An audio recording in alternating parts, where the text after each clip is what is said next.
What up? Good Sunday evening, everyone. Especially Raphael Paquin. I think that's how I say your name. Raph, I'm going to call you Raph. Raph posted some questions in a comment underneath, I think it was Priyanka's post. And I thought they were really good comments, really good questions.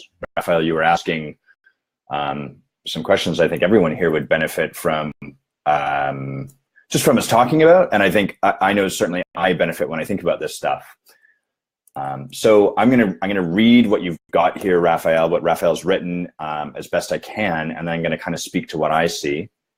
And I'm also going to, Raph, I can only go based on what you've provided. So it's okay if, let's just assume that I'll probably get some of it wrong because I'm kind of basing it out of what you've written. I've not been actually in the experience with you. So we take all this with a grain of salt. So Raphael writes, recently challenged a couple of clients. There was this one, I know she was turning to me to help her take action. She'd already had the insight of what she wanted to do, but not the breakthrough to give her the strength to do it. She was coaching and teaching other women to do what she so needed. And I invited her to contact me when she felt ready to apply her insight. I sent her a poster to a value, thought I was doing the right thing to challenge her, but I can't help feeling I might have given her yet more time. And it looks like, Raph, you're saying this, both of these people were going into their third free session. And so she was coaching and teaching other women to do what she wanted to do, what she so needed to do. So for this person, I think this is kind of the nature of coaching. Rich, I love the way Rich says it. He says, we teach what we most need to know, which is so true. And I really believe in coaching. We get clients, like our prospects, the people that are drawn to us are either they're fixing for the breakthrough we've just had or the one that we're fixing to have. My inner Texan came out there. And so of course she's teaching and coaching other women to do what she needs to do, right? That's what we would expect. She had already had the insight of what she needed to do, but not the breakthrough to give her the strength to do it. I just, with the utmost love, I want to call bullshit on that concept. The breakthrough is not what gives us the strength to do something. Choosing to take the action in the absence of that strength or that courage or that confidence or whatever it is, that is what creates the breakthrough. So actually, if she's waiting for the breakthrough, she will be waiting for the breakthrough for the rest of her life. She's got the insight, she's clear on it, and if she really wants to create the breakthrough, then it means actually taking that action. And if she doesn't, then your job as coach is to be okay with that. It's not, ideally, we don't need our clients to create breakthroughs or to take actions or to step forward. That's our agenda. That's not the client's agenda. And so with someone like this, I would make sure they're conscious. I would put them at choice. So is she clear that this is what she's choosing? Is she clear that she's putting something in front that doesn't need to be put in front? And is she clear that she's choosing the action that goes away from what she really wants rather than towards it? And if she is clear, and then from that place makes the choice to continue doing that action, power to her. That's our job, is to give people that choice so that they're present to it, and then just step back and allow them to make that choice, however they go. Here's the other one that Raph mentions. Had a client, he came with an insight that he needed to take action. He couldn't live in this hell with his wife anymore. Unsure whether that meant a miracle to repair the relationship. I think what I'm going to do is tackle like the wording, the languaging that I see as I go down. So the first thing is that, a miracle to repair the relationship. Wow, that sounds like a really heavy, weighty kind of way this person's relating to their relationship. If you're waiting for a miracle, it might be the way they're relating to the relationship that's the real issue. So I might presence them to that, or just check in with that, poke it a little bit, get curious about it. He tried quite a bit, felt he couldn't get anywhere. He was unwilling to decide until his finances were repaired. He was unwilling to even explore whether he wanted to stay with her or leave. It could be difficult to succeed in repairing his finances if he felt that innerly that could lead to leaving his wife, whom he loved. And then the quote Raph put here is, I'll first begin the path to decision when my finances are out of trouble. I'll succeed at being a relationship coach, and then I'll start the question of whether I can repair my marriage. This guy has it all backwards. And understandably, because that's the way most of us kind of operate, right? We think, oh, I'll hire that coach is really going to elevate me once I've got a few clients under my belt, rather than getting like, oh, it's actually hiring that coach is leaning over the edge and onto the skinny branches myself. That's what generates the clients, not the other way around.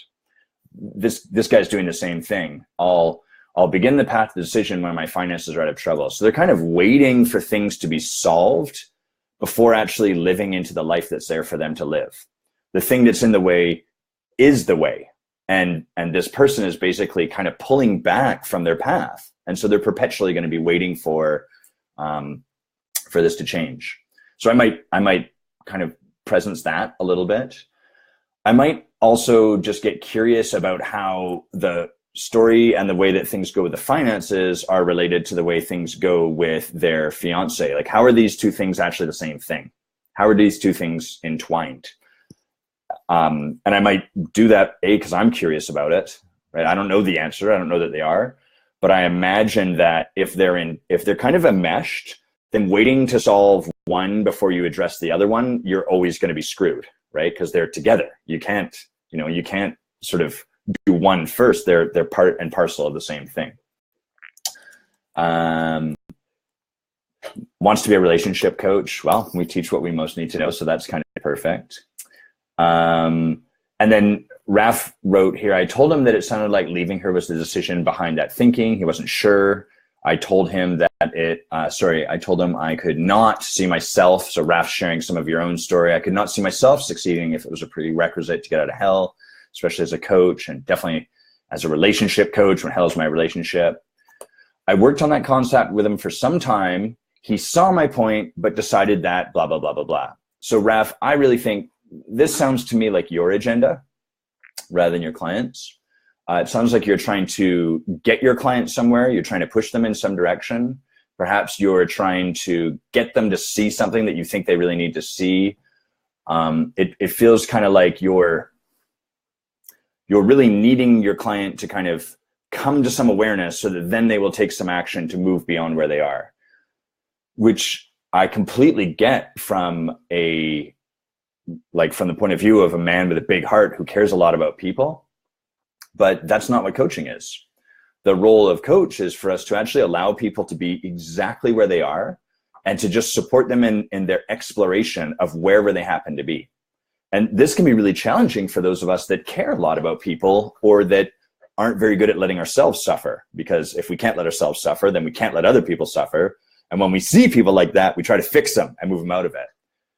And so the metaphor I really like for this is that we kind of go for a walk with our client and we watch them fall into a hole. So next day we get up and we go for a walk with them again. And we go, by the way, don't forget about that hole. And they go, there's no hole. And then they fall into the hole. And the next day we get up and we go for a walk with them. And we go, don't forget about that hole. And they're like, I'm pretty sure that there's no hole. And they fall into the hole. We do this for a while. And over time, they start reminding us, okay, we're going out for that walk, but I'm not going to fall in the hole. And then they fall in the hole. And eventually they get to the point where they walk around the hole. And then the next day we get up, we walk, they dodge that hole, and then they fall into a new hole. We have to be okay with them being in the hole. We have to be okay with them struggling and suffering and being like, I'm in a hole. What do you want to do about that? What most humans do from kind of our default context is, if I asked you, you come upon a man in a hole, what do you want to do? We would give them a ladder, or we would ask them, how do you want to get out of the hole, or something like that, rather than just like, hey, I noticed you're in a hole. What do we do now? So that's really where I would invite you to go with this client, is rather than try to get him out of his hole, rather than need him to be anywhere other than where he is, I would first check in over here and see what's being triggered by you, what's being driven up by this guy that you can't be with, that would then have you try to fix it or move him somewhere. And then second, like, just have him present. I would explore this with him. Like, it's kind of like you're exploring the hole. You know, what does it cost you to be perpetually waiting for your finances to be sorted and to be living in the hell of a relationship? What are you getting out of this? What are the benefits?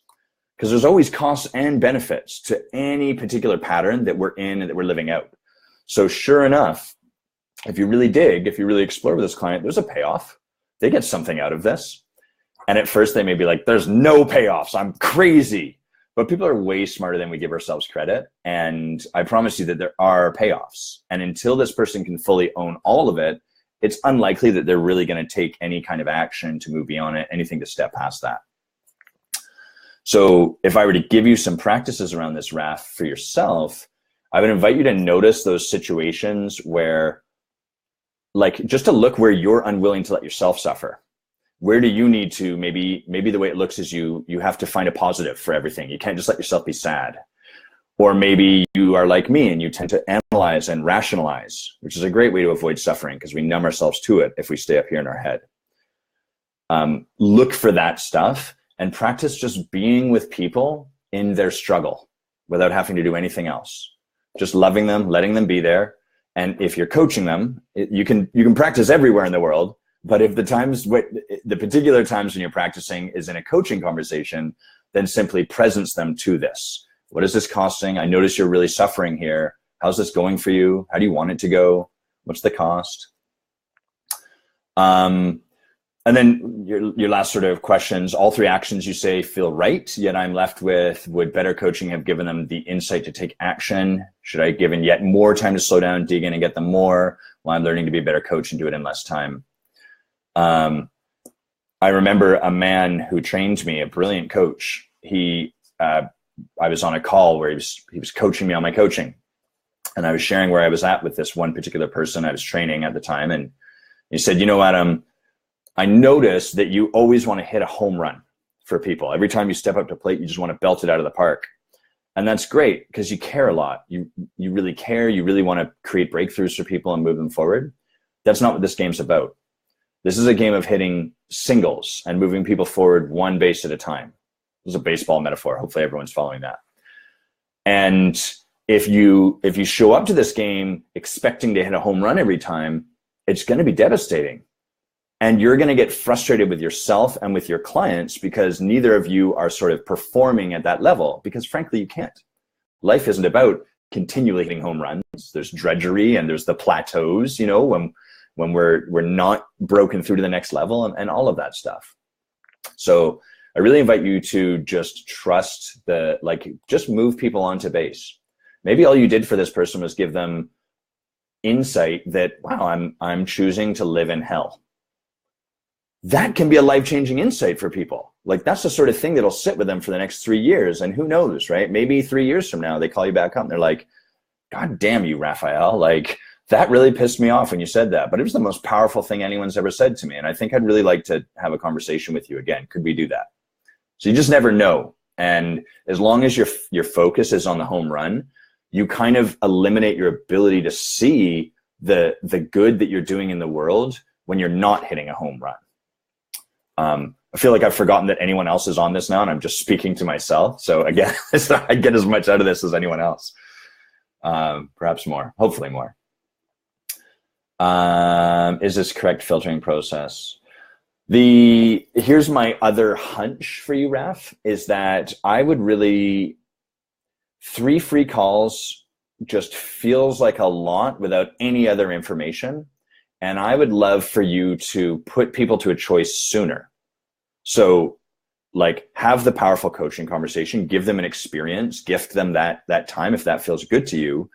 But then like, now what do they want to do next? And have them be at choice. So have them choose, yes, I want more of this, or no, I don't.